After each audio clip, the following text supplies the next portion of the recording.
Welcome, ladies and gentlemen, to Africanad TV. I am your host. You know what my name is? Ayodele Odeyemi. You can call me AY, the Senator. Who do I have in the studio today? A familiar face, a face that every one of you know out there. A very sporty, energetic, friendly minister, Andrew Smith. You might think he is still the Minister of Sport. No, he moved up. Right now, he is the new Minister of Municipal Relation and Liquor and Lotteries. Wow. Did you see the trajectory? How it's going? He's doing a great job. Please join me in welcoming him. A round of applause. If you're not clapping, I'm watching you. Welcome, Minister, to the studio. It's been an honor always having you and hosting you on the program. I think the last time I saw you here, you were still handling the portfolio of the Minister of Sports. That's right.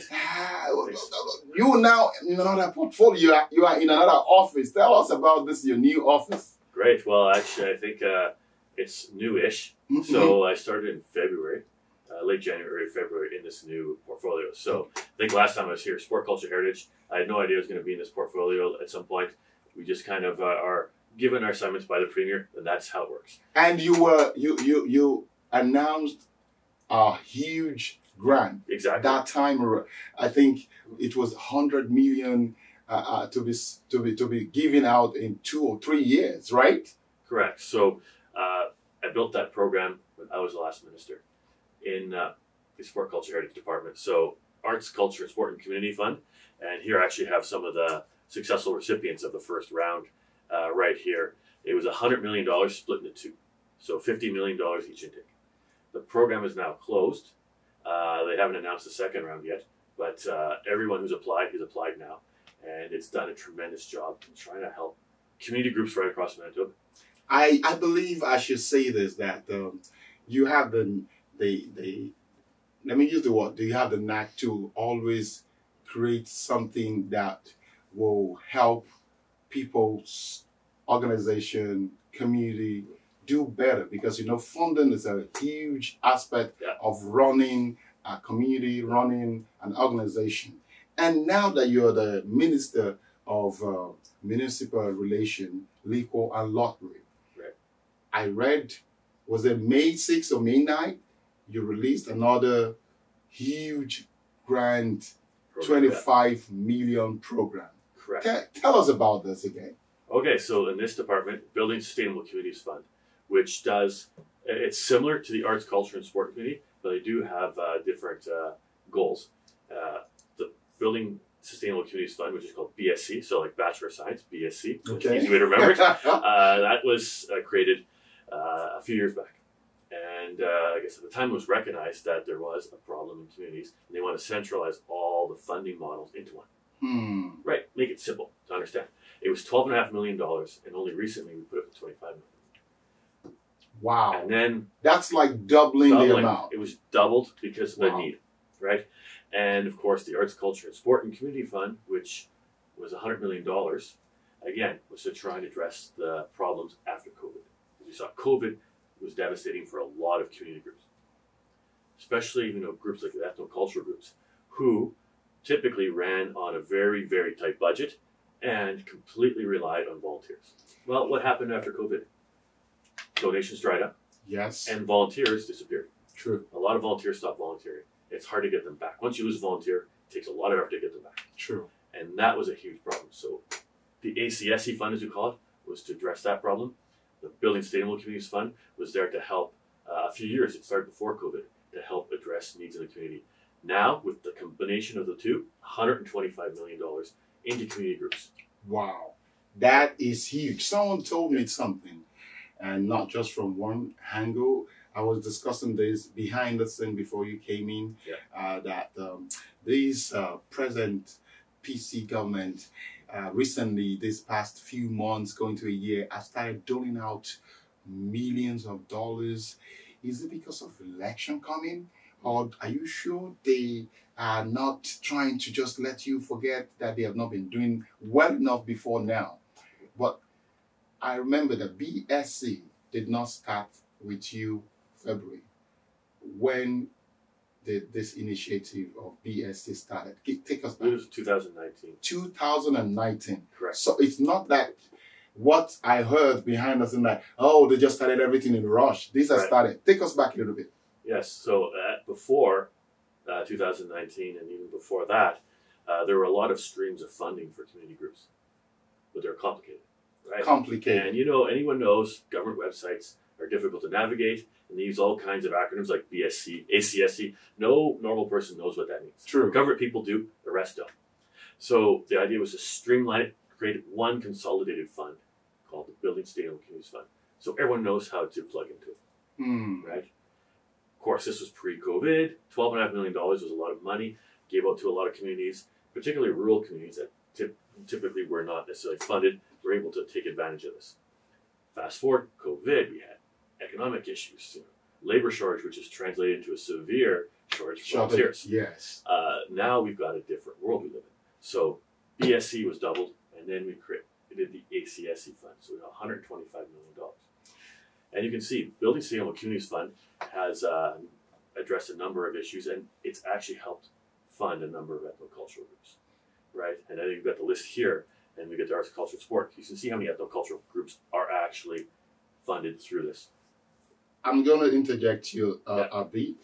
Before now, we've had series of complaints from the ethnocultural people, organization, that the government always sideline mostly the Black, indigenous community, and they're not getting anything.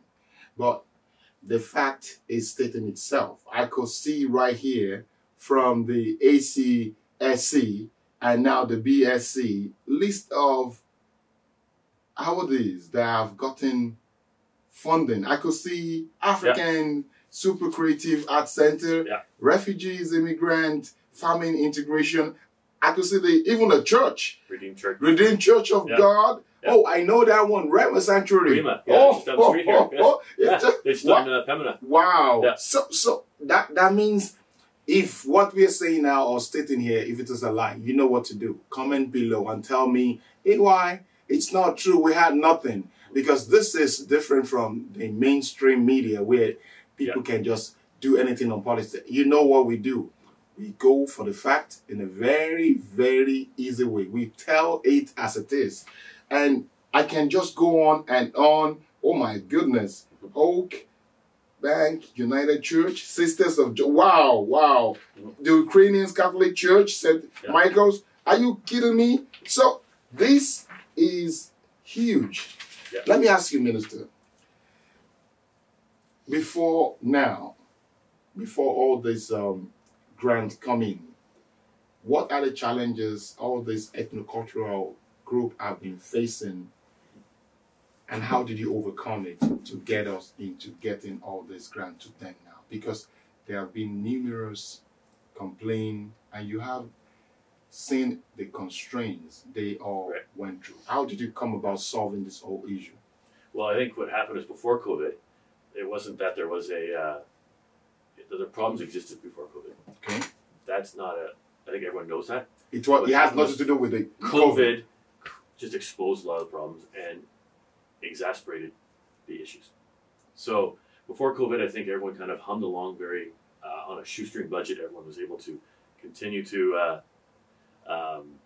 exist regardless of their of how challenging it was, because look, we still had volunteers. The community sense of community was very strong, and when COVID came along, all of a sudden you ended up with a realization that you can't just continue on as was. True. Business as usual just didn't work. It didn't work. So we got to invest in communities, and often giving $20 million to a group here or $50 million, that doesn't necessarily hit the grassroots community groups. Because the grassroots community groups, whether it's a small community center that relies completely on volunteers and is dedicated to sports, some of them are cultural in nature, some of them are both. We said, wait a second here. These are the folks that, for the most part, are in charge of our children's future. True. Right? Sports, they learn a skill that will last them a lifetime. Mm-hmm.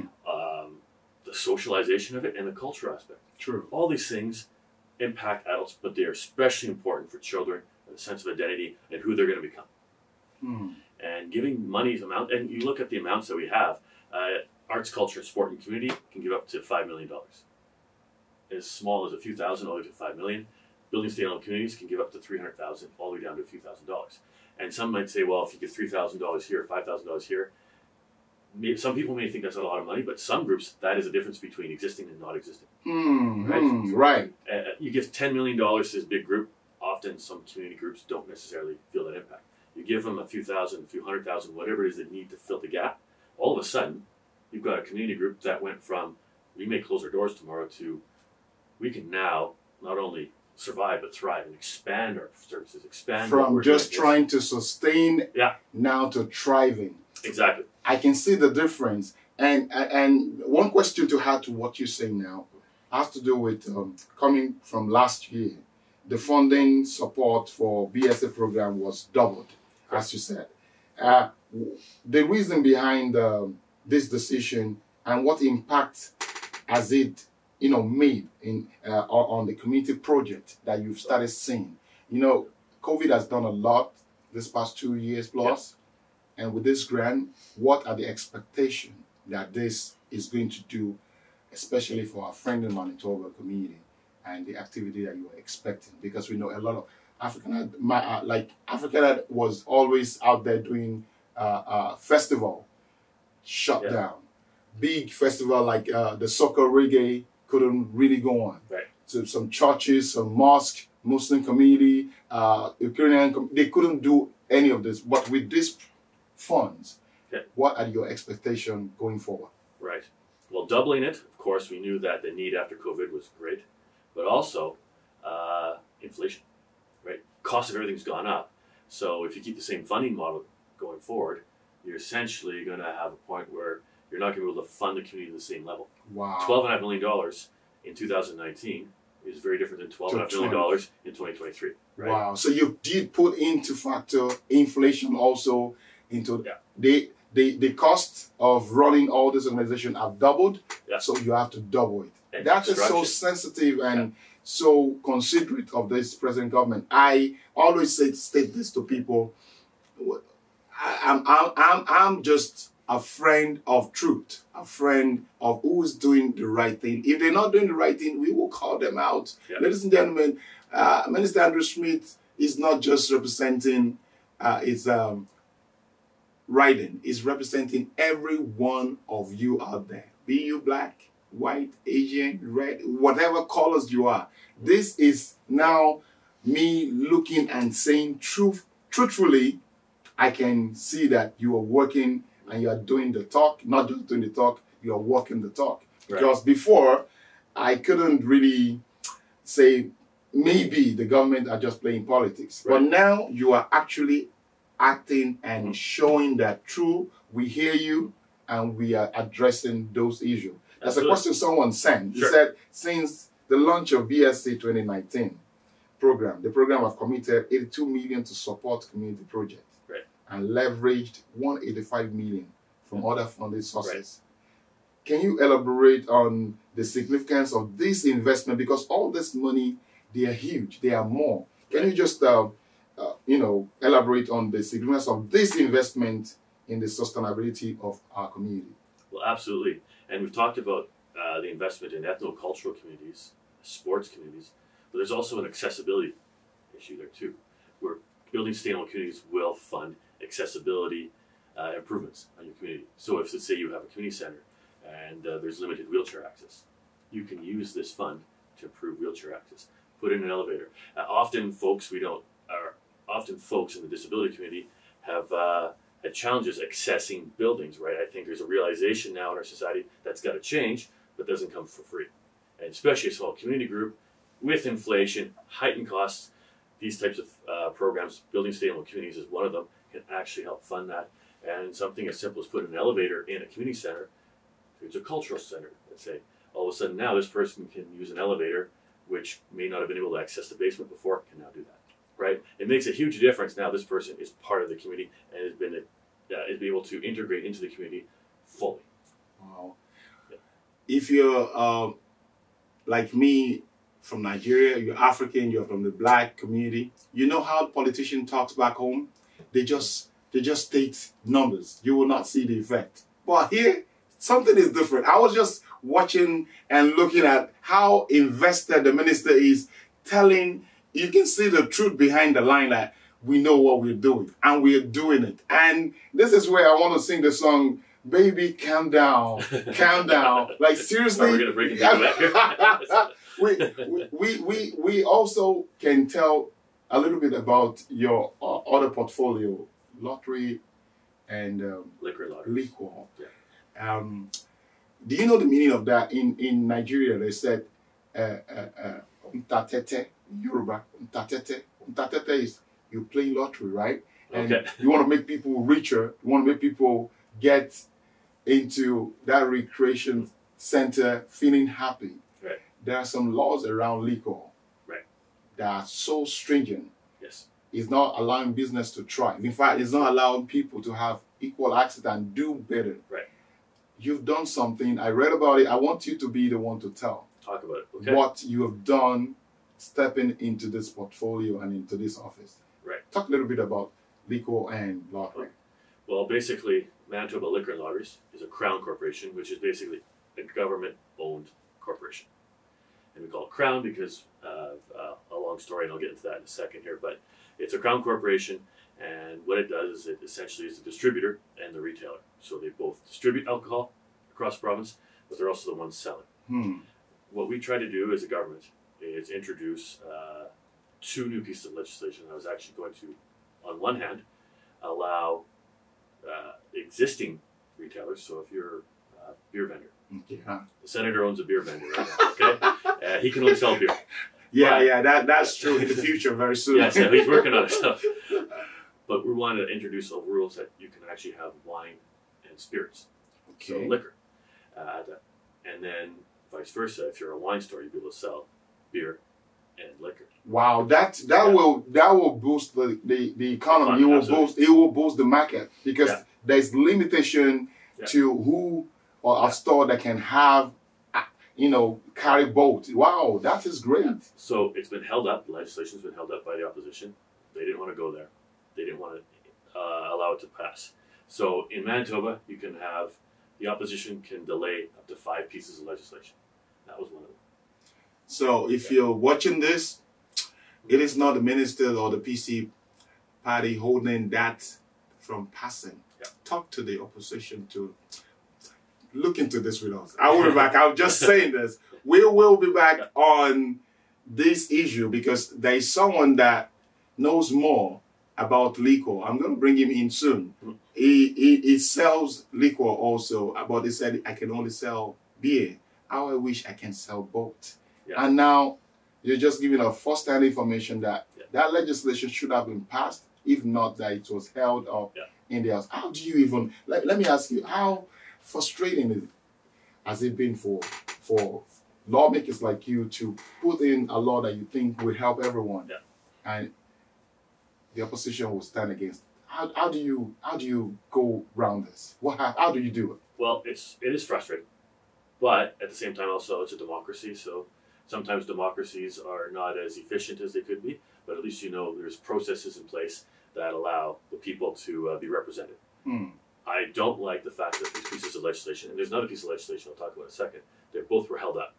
They're both going to basically liberalize liquor sales. I thought there's no better way than to allow individuals to pursue opportunities in the marketplace, especially if liquor, because these are the folks who can then hire people, build a business, they build their own personal wealth, and they invest in the economy here. Wow. Right? So I am frustrated with it. Bill 30 was another bill that we had, which is basically a pilot project. So we're going to try out more private sales and opening more private retailers in the province of Manitoba. Wow. People always say Manitoba always bottle things up. Now you want to open the bottle and make everybody have a share of it. Exactly. But the opposition party is saying, no, we're not allowing that to happen. They stopped that bill too. Oh my God. Yeah. Politics. Exactly. And this is how this thing goes. So how soon could all this countermeasures from the opposition, how soon can it drag? Could it drag to the point that it might not pass? Is that, or do you think, well, maybe they can have a change of mind and pass it? What should be our expectation? I don't think they'll change their mind. I think there's an ideological reason that they're against it. Okay. Right? Because our party is more on the side of free market, right? Free enterprise, allowing people to invest in businesses and grow their own businesses. The other side, they tend to focus on government ownership of services, right? So if you're a young entrepreneur out there, I believe that you have the right and should have the right to be able to invest in the economy. And if there's an opportunity to invest in the liquor space, you should be able to do that, right? We've seen it in cannabis. Cannabis has private retailers right across the province. Right now, yeah. Before, it was not so. It was illegal. It was illegal to do that. Now you can actually own your own cannabis store. The distribution comes from the province, but the ownership is, if you want a retailer, you own it. You have young folks who were in their 20s at the time. So this is similar to that, and it shouldn't be helped. Nobody should go against this. It would make liquor and cannabis very similar as how they're sold. Wow. Not identical, but it would be more similar in how they're sold. Right now, there's a differential. It's, if you got cannabis, it's all private retailer. If it's liquor, it's mostly government, with the exception of wine stores, beer stores, which can only sell wine or beer based on their licenses. And of course, in rural Manitoba, you've been to rural Manitoba, you see sometimes the hardware store sells liquor, just because of the geography. It's not always possible to have a government liquor store in every location, so that's why they have it. So we already have liquor sales that are private in Manitoba. It's just in Winnipeg now where it's mostly constrained because of our, in the city here, we've got the geography that allows to have more government liquor stores. Therefore, there's an opposition to having that expansion happen. I think it'd be great if we could have private liquor stores and private folks. You could have a grocery store that wants to sell liquor.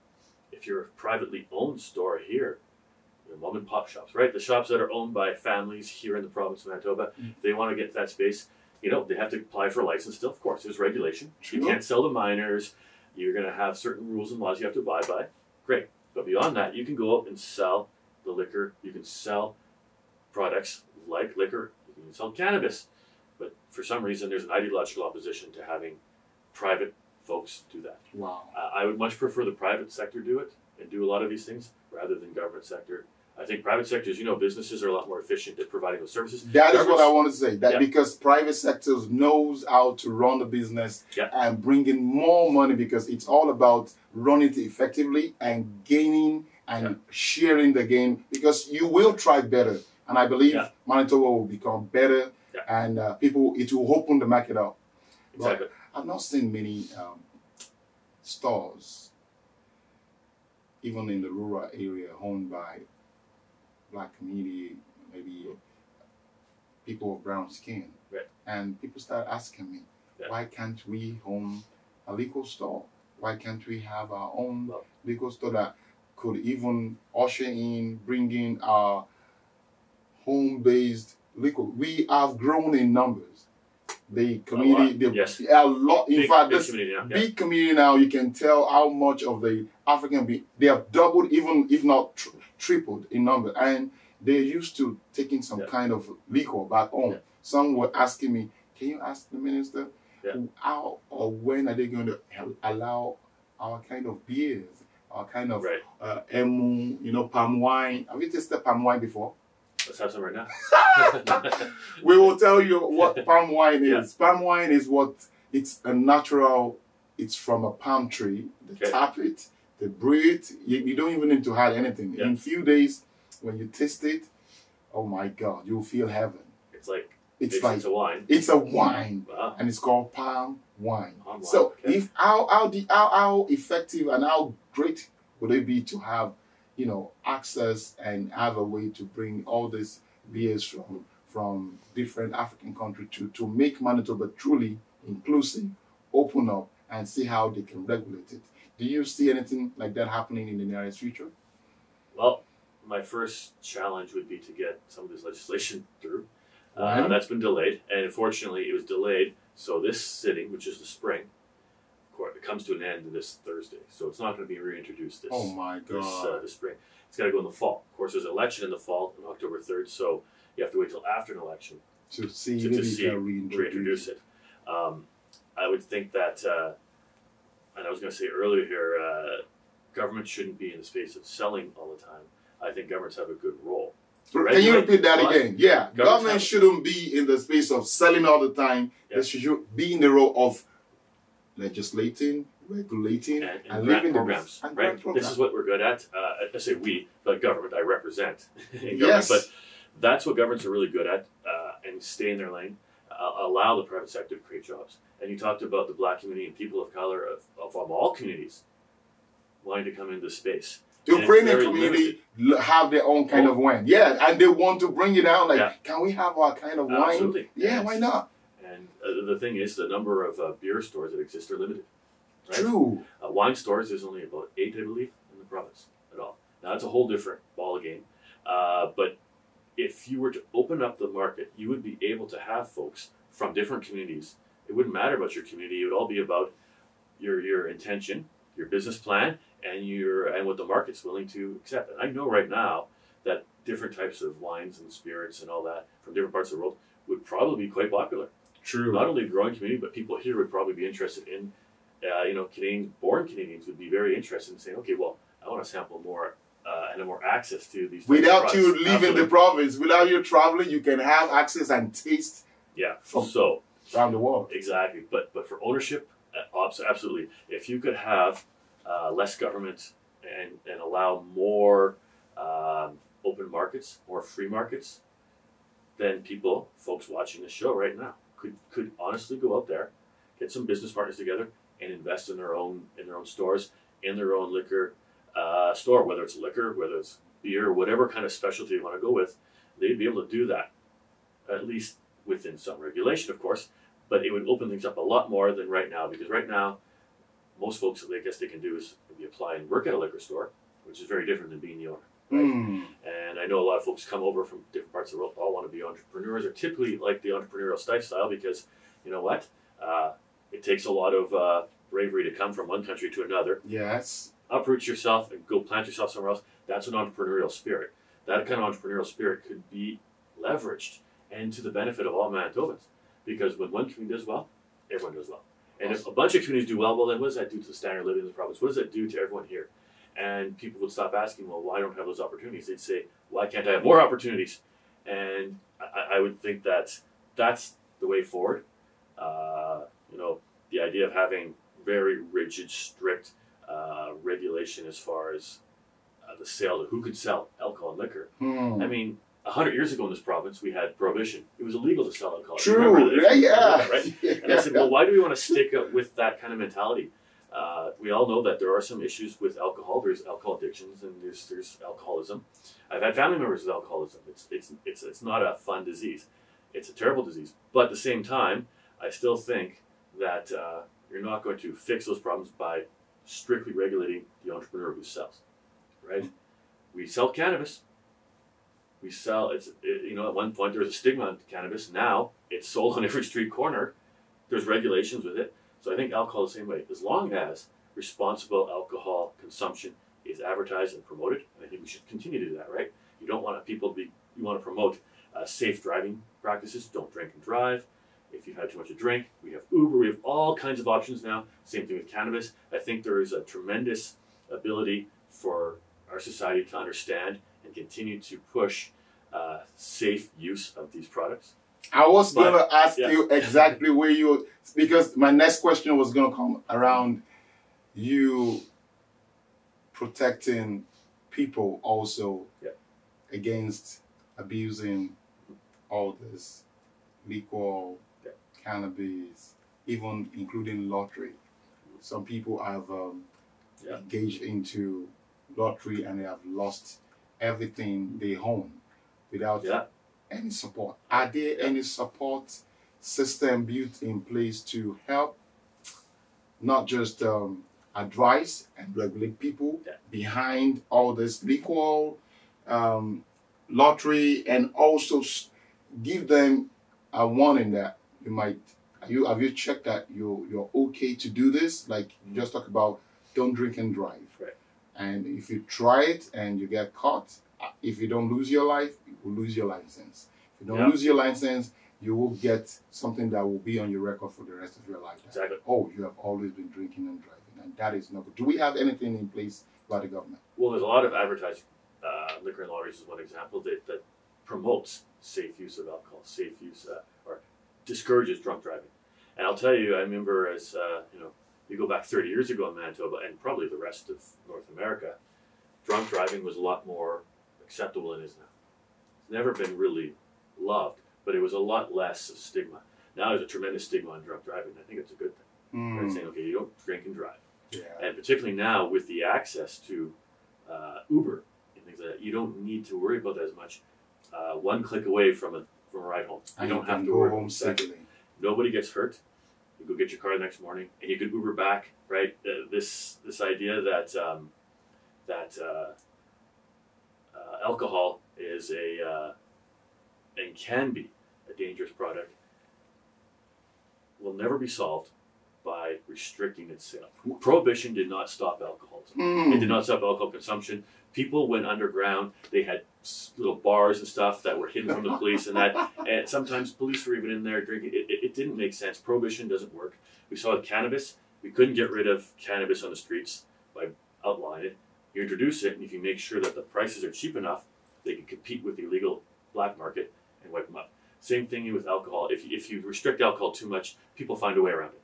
Right? People do not like when you restrict them that do not do this. They want to find a way that, okay, I will let you do this, but you have to, it's regulated, it's limited, and they know that you have to have a limit to it. And I think that is what you're doing. Yeah. If that is the angle the opposition party are coming, no, if you give too much access to this and you legislate this, is going to create this, I can now see where the bone of contention is. But we'll leave that. And the last question, which is, with the recent closure of the 2023-24 BSc program intake period, we have the answer right here. How many applications did you receive before we have this? The number is so much. Yeah. How many applications did you receive? If I recall, it had been about over 600 applications, and we've and I think Building Sustainable Communities has always been oversubscribed. It's oversubscribed. When I was there, we went to 25 million. It was still oversubscribed, right? I think there's a couple of things at play. The more money you give out, well, the more attention it gets from the public and more people will apply. But also, I think people see as it grows, there's more opportunity for them to take advantage of the grant program, and it just shows the need in the community. Because you look at the projects that are applied for, and very worthy projects coming in. And it's difficult. I know there's folks that adjudicate at the in the civil service who go over these and will score them and rank them to make sure that they're, you fill out that was the next question. Yes, how did you can you provide some insight into the evaluation and decision making process for the application before you arrive at picking this few numbers, because this is not even few, this is a lot of numbers. And this is not all of them here. This is not all of them. Page 2, page 3, and I can see names of organization and community that I know very well of. Wow. Yeah. The decision was not easy. Decision is never easy. A lot of good applications come in, and you do see some folks who do struggle with the application process. Right? You leave a section out. They forget to say that they got money, matching funds. Matching funds is a big thing. And the reason is folks have asked, why is it so complicated to apply?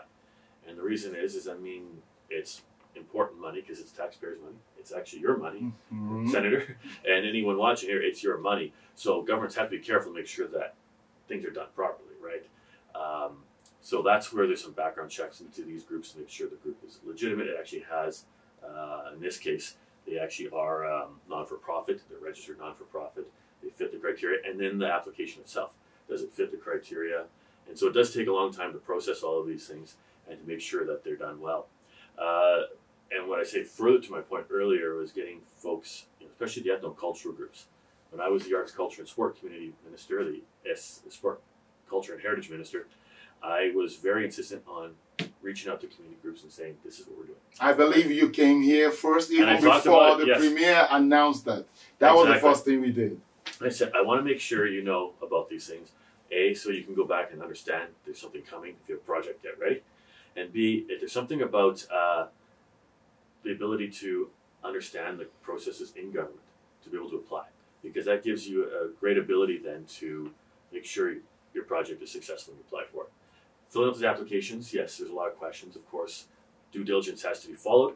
But if your community group becomes much more familiar with these types of applications and how to fill out and understand what it is that the groups, in this particular case, the grant program is actually looking for, then it becomes a lot easier to get funds. And sometimes it's good to have promotion, and that's why I said promote this, make sure everyone's aware of it, but also make sure everyone knows how to apply for it. Knows how to apply for it is the most important. Yeah. And I believe the last time you were here, you provided insight into that, and you said your office was willing to help. Yeah. And I sent some people, some organization, and they gave me testimony that yes, we did call, and yes, they provide some insight. Exactly. On that note, I'm going to say thank you for coming here to give us another beautiful good news about how you have been. This party and your government and your office has been doling out support to all, to sustain all this community organization. And before you go, you've not danced to any of the music that we played. This, it's been a long time you've danced, so I'm trying to see what to do. What do you think the minister should do if you want him to dance? Because he's been a sport minister, now he is into the municipal, you know, he knows everything that has to do with liquor, it has anything to do with lottery. Bring out the palm wine. Would you like him to drink the palm wine? Comment below, because next time when he comes to the studio, we'll do it. We will do it. Thank you so much. It's been a pleasure to be here all the time. And we will all love to see more of you here.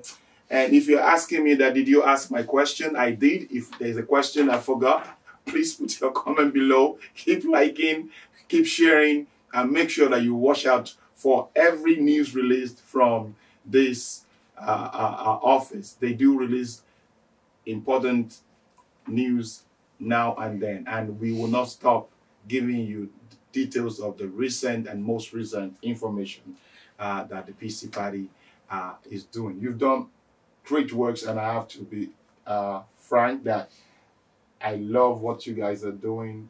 I love what the party is doing. As much as I am open to all party, but you have impressed. And the next election, how do you see yourself in the next election? Last question. I never take a voter's support for granted. Never do, never have. So my goal is to make sure I reach out to every constituent that I can. So every voter, every resident in my community, to make sure that I get honest feedback from them. I talk to them. I mean, I've been doing this regularly, right? I door knock regularly. I go to community events regularly, so I do get a lot of feedback. But particularly during an election period when people are really focused on the election, my goal is to reach out to as many constituents as I can. And if you have take to, nothing for granted. Before you finish that, if you have to score yourself, I'll give you, this is your scorecard. What will you score yourself? Well, it's a tough question. It is a tough question, isn't it? Well, how about this? I would say my philosophy, I can't speak for anyone else who's elected, but my philosophy is that you're there to serve the people. Your job is to serve them, and to make sure you serve them, you have to know what their needs are. Know what their needs are, meaning regular contact with them, right? Certainly, you can't make everyone happy. I think everyone knows that. But you can do the best you can to make sure that you're in touch with constituents as much as you can be. I have made it my effort the entire 7 years I've been there to reach out to constituents as much as I can. Door knocking when there's no elections, I just door knock Saturdays, Saturday afternoon, Saturday morning, whenever I could, to make sure that there's folks that aren't necessarily on social media, that don't necessarily watch podcasts like this, they may not even watch traditional media. I want to make sure that I can contact those folks. And often you go to the door and the person has very limited exposure to things the government is doing. And I can talk to them right there. So if you want to score me on that, then I'll let you score me. But I think that's my philosophy, is to be in touch with as many constituents as often as I can. You heard him. Next election is coming October 3rd. I believe you know how to decide if he deserves another term. From me to you, Minister Andrew Smith deserves another term. Thank you, my friend. Always great. All right. And it's a wrap. Thank you so much. Keep sharing. Thanks, we love you. Bye. Bye.